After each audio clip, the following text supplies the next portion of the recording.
நானும் கவினும் ரொம்ப ட்ரூவாக லவ் பண்ணோம். கொஞ்சம் செட்டில் ஆக டைம் தேவைப்பட்டுச்சு.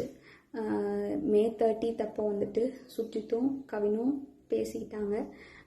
அப்போது அந்த டைமில் வந்துட்டு அப்பா கிட்ட சுஜித் சொல்லிட்டான்.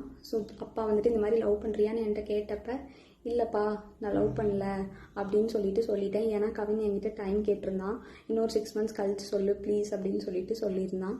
அதனால வந்துட்டு நான் வந்துட்டு அப்பா கிட்ட அன்னைக்கு சொல்லலை.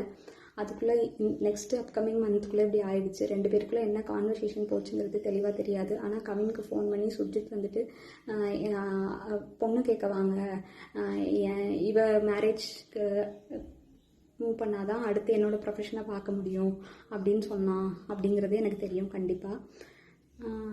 அதுக்கப்புறமா வந்து 27 என்ன நடந்துச்சு அப்படின்னா, அன்றைக்கி கவின் வராங்கிறது எனக்கு தெரியாது. நான் 28 ஈவினிங் தான் வர சொல்லியிருந்தேன்.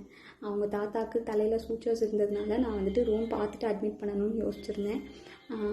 அப்போ வந்துட்டு ஆஃப்டர்நூன் மங்கம்மாள் சாலைக்கிட்ட வந்து நின்றுட்டு தான் எனக்கு வந்துட்டு தெரியவே செய்யும் அவங்க வந்திருக்காங்கன்னு சொல்லிட்டு. ஸோ டேரெக்டாக நான் அங்கே ஐபிக்கு கூட்டிகிட்டு போயிட்டு கவின் உள்ளே வந்தான். பட் அவங்க அம்மாக்கிட்டேயும் மாமாக்கிட்டேயும் மட்டும்தான் நான் பேசிகிட்டே அப்படியே கவின் வெளியே போயிட்டான்.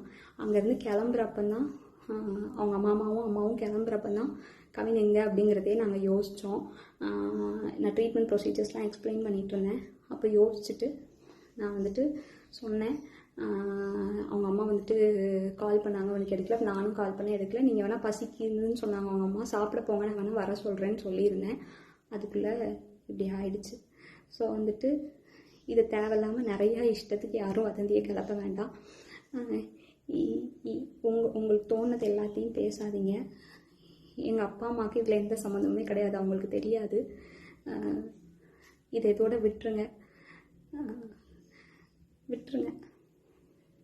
அவ்வளோதான்.